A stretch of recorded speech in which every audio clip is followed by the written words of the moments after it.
Hi everyone, my name is Akshay Delon and आज हम पढ़ेंगे स्ट्रिंग का एक और problem that is reversing a string. ठीक है। सो प्रॉब्लम स्टेटमेंट क्या है? Given a string, reverse it. So reverse a given string. So suppose मेरे पास एक स्ट्रिंग है like A B C D, तो उसका रिवर्स क्या होगा? D C B A. ठीक है। Let's take example of my name Akshay. So Akshay में होगा ए के एस एच ए वाई। सो उसका रिवर्स होगा वाई ए एच एस के ए। हमें रिवर्स करते करते समय हमें केस को ट्रांसफॉर्म नहीं करना है, जैसे कि ये कैपिटल ए तो यहाँ पर भी कैपिटल ए ही रहेगा, बस इसको रिवर्स करना है। तो this is Akshay spelled backwards. So so let's see how we can do it in code. So मैंने यहाँ पे एक जावा फंक्शन लिखा है टू अचीव दिस। सो मेरे पिछले कुछ वीडियोस में मैंने बताया कि array a string can be represented as a set of character or as an array of character। ठीक है। सो अगर मैंने एग्जांपल लिया ए बी सी डी, एक स्ट्रिंग है मेरे पास। ठीक है। Like suppose this is my string A B C D. मैं उसको ऐसे लिख सकता हूँ ए, या उसको ऐसे रिप्रेजेंट कर सकता हूँ B C and D. This is array of characters. Okay. So हम ऐसा क्यों करते हैं एंड क्या बेनिफिशियल है, will come to that afterwards. Also एक चीज़ बताना मैं भूल गया कि we have a condition where we cannot use any built in function to reverse the string. Okay. तो जावा में स्ट्रिंग बिल्डर क्लास का एक ऑलरेडी एक फंक्शन है that is called as reverse. So ये डायरेक्टली अगर मैंने कोई स्ट्रिंग लिया तो मैं डायरेक्टली इसे रिवर्स कर सकता हूँ, कोई लॉजिक लगाने की ज़रूरत नहीं। But that's not our purpose here. हमें without using any built in function reverse करना है। And this also helps us in building the logic. ठीक है। तो अगर हम खुद से इसे इम्प्लीमेंट करेंगे तो हमें समझेगा इसके पीछे का लॉजिक क्या है, एंड देन उससे हमारा प्रोग्रामिंग स्किल्स डेवलप होगा और हम बाकी सारे प्रॉब्लम्स में हम इसे यूज़ कर सकते हैं। So let's come back to the problem. Suppose मेरे पास ये स्ट्रिंग था, तो मैंने इसे line number 10, this particular line में मैंने इसे तोड़ दिया यहाँ पे ए बी सी डी। ठीक है। एंड यहाँ पर ना मैं टू पॉइंटर अप्रोच यूज़ कर रहा हूँ, जो कि मेरा लेफ्ट पॉइंटर है एंड जो कि मेरा राइट पॉइंटर है।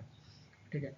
सो लेफ्ट पॉइंटर को मैंने क्या किया, मैंने उसे फर्स्ट कैरेक्टर में असाइन किया। तो my left will start from A and my right will start from D. ठीक है। अब मैंने यहाँ पे लेंथ -1 क्यों किया है? बिकॉज जावा में एटलीस्ट इंडेक्सिंग जो है वो जीरो से स्टार्ट होती है। ओके। तो मेरा जो ए है ना, वो जीरोथ इंडेक्स पे होगा, मेरा जो बी है वो 1 इंडेक्स पे होगा, सी जो है वो सेकंड इंडेक्स पे होगा, डी जो है वो मेरा थर्ड इंडेक्स पे होगा। ठीक है। तो कैरेक्टर जो लेंथ होगा that would be 4, -1 would be 3। So my left pointer will be pointing here and my right pointer जो है वो यहाँ पे पॉइंट करेगा। सो यहाँ से हम स्टार्ट करते हैं एंड हमें एक लूप चलाना है। एक वाइल लूप लिया है मैंने यहाँ पे। Like you guys can take for loop, but while loop यहाँ पे मुझे बेटर सूट लगा। सो हमें लूप कब तक चलाना है? जब तक ये दो पॉइंटर जो है ये इस डायरेक्शन में आगे बढ़ेगा और राइट जो है वो पीछे के डायरेक्शन में आगे बढ़ेगा। जब तक ये दोनों को क्रॉस ना कर दे तब तक लूप चलेगा। ठीक है। So for the first and यहाँ पे ये जो कोड है ना, दैट इज जस्ट स्वॉपिंग। ठीक है। सो हम जब like when we are learning programming initially, बहुत लाइक बेसिक लेवल पे हम पढ़ते हैं कि हम दो नंबर्स को स्वैप कैसे कर सकते हैं। तो यहाँ पे हमने दो कैरेक्टर्स को स्वैप किया। ठीक है। सो स्टार्ट करते हैं। यहाँ पे मैं जो पॉइंटर्स है उसकी पोजीशन को चेंज कर रहा हूँ, चेंजिंग पॉइंटर्स पोजीशन। ठीक है। Pointers position. सो एक छोटा सा है ना, एक ड्राई रन करके देख लेते हैं हम। तो सपोज मेरे पास है ए बी सी और डी। तो इनिशियली लेफ्ट पॉइंटर यहाँ पे पॉइंट करेगा, फिर राइट पॉइंटर यहाँ पे पॉइंट करेगा। अब ये जो स्टेप्स है ना, ये स्वैप परफॉर्म करेंगे। ठीक है। तो मेरा डी इधर आ जाएगा और मेरा ए इधर आ जाएगा। क्यों आया? क्योंकि मैंने स्वैप कर दिया इन दोनों को। देन मैं लेफ्ट पॉइंटर को इंक्रीमेंट करूंगा और राइट पॉइंटर को डिक्रीमेंट करूंगा, मतलब लेफ्ट पॉइंटर को 1 से बढ़ाऊंगा और राइट पॉइंटर को 1 से कम करूंगा। तो अब मेरा लेफ्ट पॉइंटर यहाँ होगा, मेरा लेफ्ट पॉइंटर, और राइट पॉइंटर मेरा यहाँ होगा। एक और बार अच्छे से लिख लेते हैं। तो ऐसा होगा कुछ, मेरा लेफ्ट पॉइंटर इधर होगा, मेरा राइट पॉइंटर यहाँ होगा। ठीक है। सो अब वापस एक स्वैप परफॉर्म होगा because left is still less than right. ठीक है।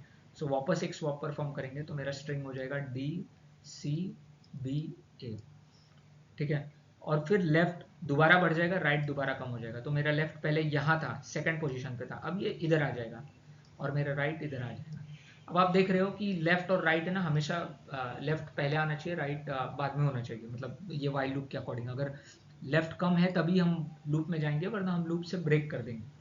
सो बिकॉज अभी ये कंडीशन ब्रेक हो गया तो अभी हम लूप नहीं चलाएंगे, but we also see that our string is already reversed. ठीक है, सो रिवर्स हो गया तो हम हमारे पास कैरेक्टर एरे जो है उसमें हमने रिवर्स कर दिया ऑलरेडी।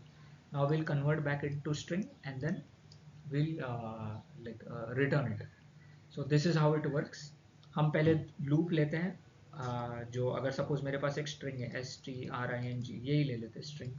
इसको हम यहाँ पे रखते हैं, लेफ्ट को यहाँ पे रखते हैं, राइट को यहाँ पे रखते हैं, दोनों को s और g को आपस में स्वैप करेंगे। ठीक है, फिर लेफ्ट को एक आगे बढ़ा देंगे, ये आ जाएगा, और राइट को एक पीछे कर देंगे। फिर इन दोनों को वापस स्वैप करेंगे, फिर लेफ्ट एक और आगे बढ़ेगा, राइट एक और आगे बढ़ेगा। तो ऐसे ऐसे करके we swap positions. So because हम स्ट्रिंग से एक ही बार ट्रैवर्स कर रहे हैं, because of that the time complexity of this solution is O of n। O of n का मतलब क्या होता है कि लीनियर टाइम कॉम्प्लेक्सिटी है, जितना बड़ा स्ट्रिंग होगा उसके लीनियरली ये एल्गोरिथम स्केल करेगा। स्पेस कॉम्प्लेक्सिटी क्या है? Space complexity of this solution is O of 1। O of 1 means हमने सिर्फ एक एक्स्ट्रा वेरिएबल डिक्लेयर किया है, तीन एक्स्ट्रा वेरिएबल डिक्लेयर किया है, left for left, one for right, and temp के लिए एक एक्स्ट्रा वेरिएबल डिक्लेयर किया है। सो भले एरे का साइज कितना भी ज़्यादा हो, बट हमें उसके प्रपोर्शन में वेरिएबल डिक्लेयर नहीं करना होगा, because of that space complexity remains O of 1। और डिटेल में क्या होता है space complexity and time complexity, I will teach in my future videos, but yeah, that's it for now. And if you don't know what is space and time complexity, it's okay, it's fine for now. So yeah, that's what reversing a string is. Yeah, thanks everyone.